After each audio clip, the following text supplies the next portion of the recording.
Hey guys, in this video we are going to be starting our next unit on chemical reactions. And in this video we're going to be outlining what writing chemical equations looks like and how we balance chemical equations. So to kick us off, a couple of things we need to remember from our bonding unit. When we talked about chemical versus physical changes, remember a chemical change or a chemical reaction is going to occur when the bonds between the valence electrons of atoms are formed or broken. So if we take a look at the image on the right-hand side of the screen here, we see we have an element and a compound, and then there's going to be a bond being formed between the element and the compound and a bond being broken here on the right, so that we end up with two separate chemicals at the end of the reaction. When we think about chemical reactions, you can think about them as changes in matter, changing or making new materials with new properties, or when we have any sort of energy changes. This should be review, but how do we know when something is a chemical reaction? Remember we had the 5 signs of chemical reactions, and we looked at these at our chemical physical changes lab. And also you're probably going to see RxN a lot. So RxN in this unit is just an abbreviation for reaction. So we're looking at 5 signs of chemical reactions here. The first one is going to be change in color. Second one is going to be change in odor. Third one is going to be formation of a gas. Fourth one is going to be the formation of a precipitate, and we're going to talk about precipitates in the next couple of videos. And our last one is going to be a heat or temperature change.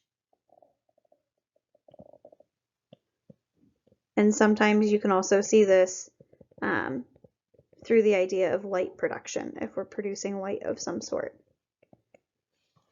So how do we represent chemical reactions? Well, we're going to use what's called a chemical equation. And we're going to be getting pretty familiar with what chemical equations are throughout the rest of this video. So chemical equations have a couple of different parts. We have what we call the reactants, which are found on the left-hand side of the chemical equation. We have what's called the products on the right-hand side of the chemical equation. We have states of matter.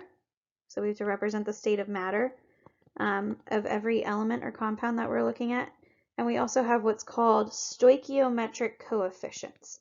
And we're not going to learn in this unit how to actually calculate these stoichiometric coefficients. We're just going to learn how to balance them.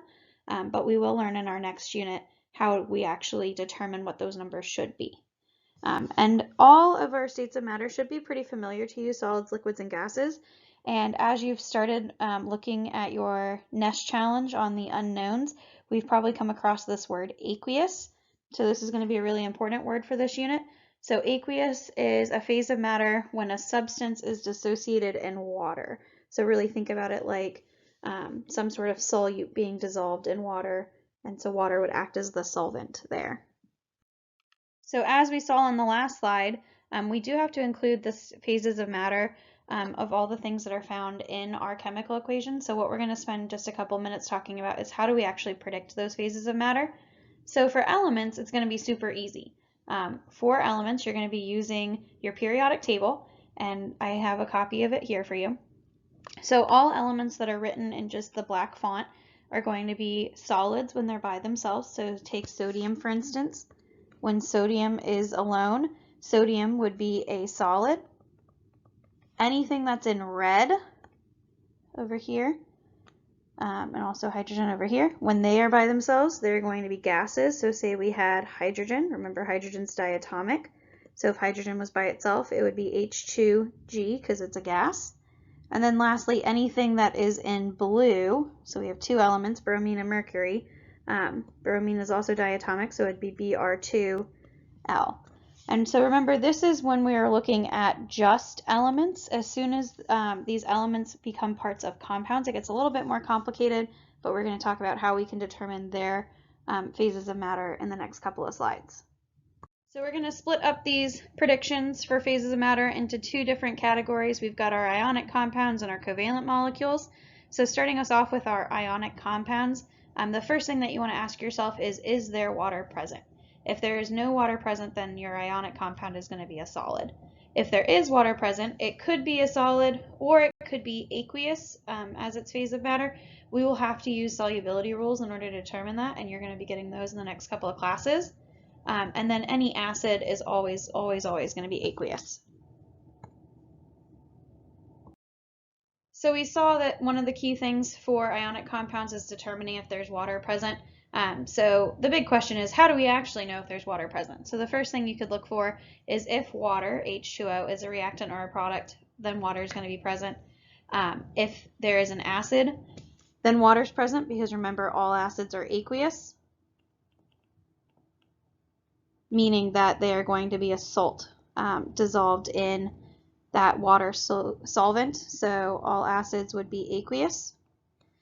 If your reaction type is a double replacement reaction, then we know water's there. If it's a single replacement reaction, metal displacement, we're going to be talking about these kind of in the next couple of videos, so don't worry about that one so much right now. But these are 4 different ways that we can identify whether or not there is water present and how that would affect our ionic compound states of matter. So just like covalent naming was easier, predicting the phases of matter for covalent compounds is also easier. Water without heat applied, so water at room temperature, is going to be a liquid. Water with heat applied is going to be a gas, because you're heating up that liquid into its gaseous form. Carbon dioxide is always going to be a gas, and water without heat, water with heat, and carbon dioxide are the only 3 covalent compounds that you're responsible for being able to know the states of matter for. Any other covalent compound state of matter is going to be given to you.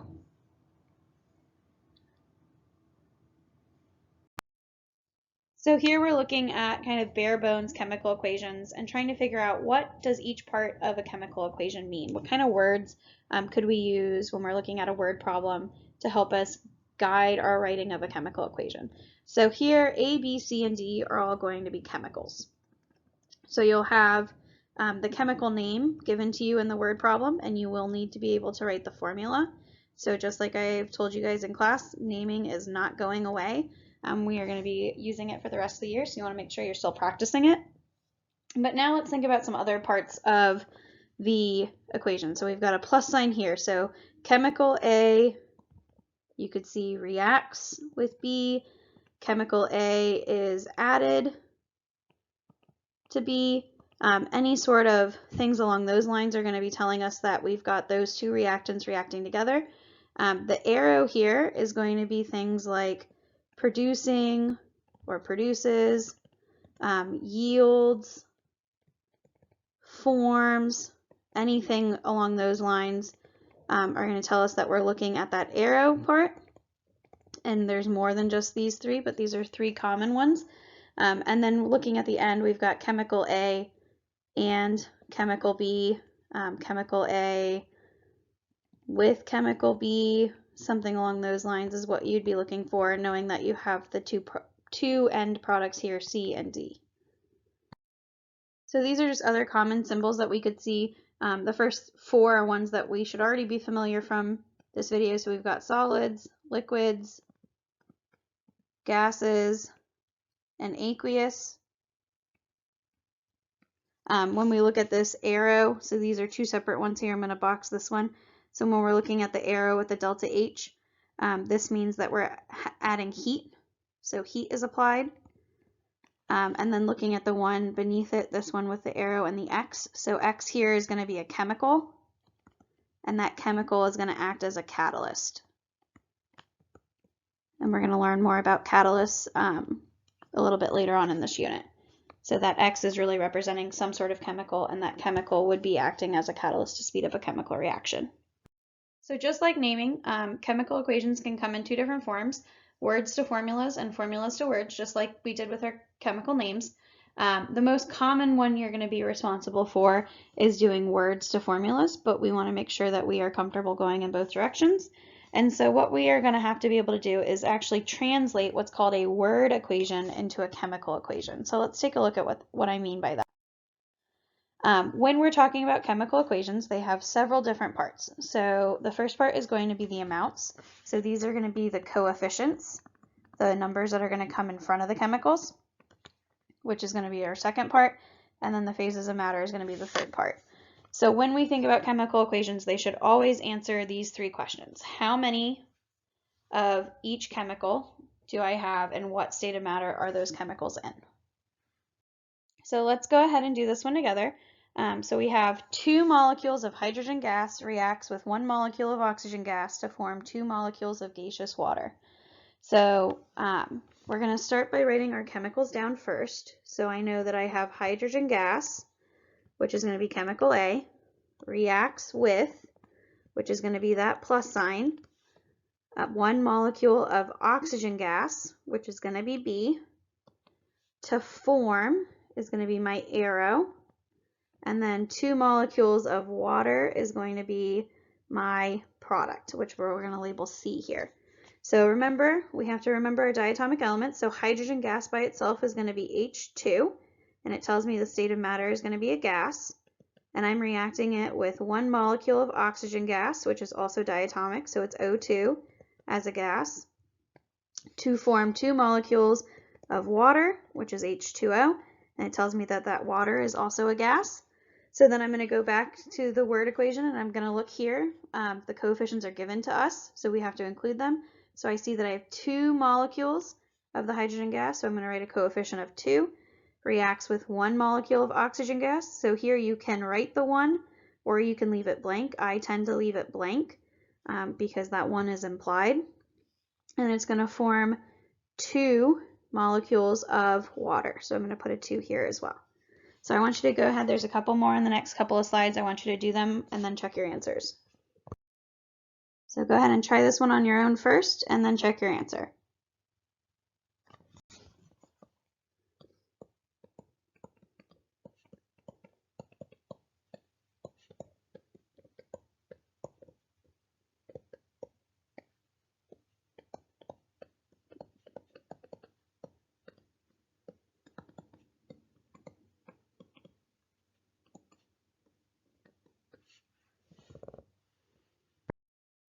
Now I want you to try this one and then check your answer.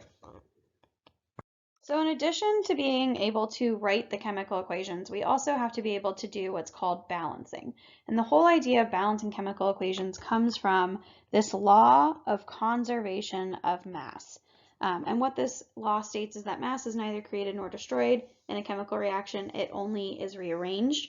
So the total mass has to stay the same, but we can rearrange the way the atoms are being held together. So this is actually very similar to our example problem a few slides back. So we've got our 2 molecules of hydrogen gas here reacting with our 1 molecule of oxygen gas to produce 2 waters. But if you notice, the number of hydrogens in the reactant side of the equation and the number of hydrogens in the product side of the equation stay the same. We end up having 4 hydrogens on both sides, and the same with the oxygens. So we start with 2 oxygens on our reactant side and we end with 2 oxygens on our product side. So this is what is called balancing an equation, is making sure you have the same number of atoms of each element on both sides of your equation.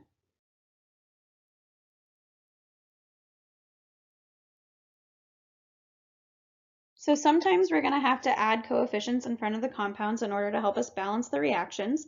Remember, those coefficients are going to be the numbers that are in the front. Those are the only numbers that we can change. We can't change these numbers, our subscripts, because remember, if we change the subscripts, then we're going to change the compound that we're talking about. So those are things that have to stay the same. The only thing you can change in your chemical equation is going to be the coefficient. So here are some helpful hints on how to balance things. So the first thing you're going to do is balance one element at a time, except for hydrogen and oxygen. You're going to save those until the end. You want to make sure you want to keep track of how many atoms you have on both sides of the equation after you add a coefficient, because sometimes when you add a coefficient, it changes an atom count that you have done previously, so you need to go back and double check it. If you see an element appearing more than once per side of the equation, so say for instance you have water plus carbon dioxide. So in this situation here, you've got oxygen appearing in both of the reactants. So you want to save oxygen for the end. And sometimes there's no way to balance oxygen with the whole number, so you have to go through, double your coefficients, and then try balancing oxygen again. But we're going to see that one a little bit later in a different video. The last shortcut is this idea that sometimes we see polyatomic ions on both sides of the equation, and so if you do see the poly intact on both sides, then you can balance it all together as the poly instead of balancing the individual elements inside of the polyatomic ion formula. All right, so here we're going to combine our writing equations part of the video with the balancing part. So we have our first problem here. We have aluminum reacts with copper 2 chloride to form copper and aluminum chloride. So we start by writing down the elements or the compounds. So aluminum is by itself. It reacts with copper 2 chloride, which is CuCl2, to form copper by itself and aluminum chloride, AlCl3. So now we need to think about the states of matter here. So the state of matter for the aluminum is going to be a solid based off of our predicting phases of matter of elements. It's going to be black on the periodic table, so it'll be a solid, as will copper. And then for the ionic compounds, we have to think about our rules. So because these ionic compounds, there's no water present here. Actually, there would be water present here. So it should say that in this copper 2 chloride, it should be given to you in the formula or in the equation here that this is aqueous. So if this copper 2 chloride is aqueous, this means that there's water present. And so if there's water present at the beginning and I'm not doing anything to get rid of it, then that water is also going to be present at the end, meaning that this ionic compound would also be aqueous. So now I have the bare bones chemical equation. I need to balance it. So let's pick an element to start with. So we're going to start with aluminum. So on the reactant side, I have 1 aluminum, and on the product side, I have 1 aluminum. So I can do Al1, Al1. So that's balanced. Now let's look at copper. So if I look at copper, on the reactant side, I have 1, and on the product side, I also have 1. So that's also balanced. So far, so good. Now when I take a look at chlorine, I see that on the reactant side, I have 2 chlorines, but on the product side, I have 3 chlorines. So that's not balanced. I have to find a way to balance the chlorines. And remember, I can't change the subscripts of the compounds. All I can do is add coefficients. So I need to think about what would be the smallest number I could put in front of these compounds that would end up with me having the same number of chlorines on both sides. So here I'm going to put a 3, and here I'm going to put a 2, which means that now instead of having 2 chlorines, I have 6 chlorines on both sides. But I need to go back because when I added that coefficient, I changed some of the atom counts for the different elements. So now I have to go back and look at aluminum again. On the reactant side, I still have 1, but on the product side, I now have 2. So I need to change it so that I end up having 2 aluminums on the reactant side, so I can add a coefficient of 2 here. Then I need to look at copper. So on the reactant side, I now have 3 coppers versus 1 on the product side. So I need to add a coefficient of 3 there so that everything is balanced out. So I end up with 2 aluminums on both sides, 3 coppers on both sides, and 6 chlorines on both sides. So there are a couple of more practice problems I want you to do at the end of this video, and then check your answers.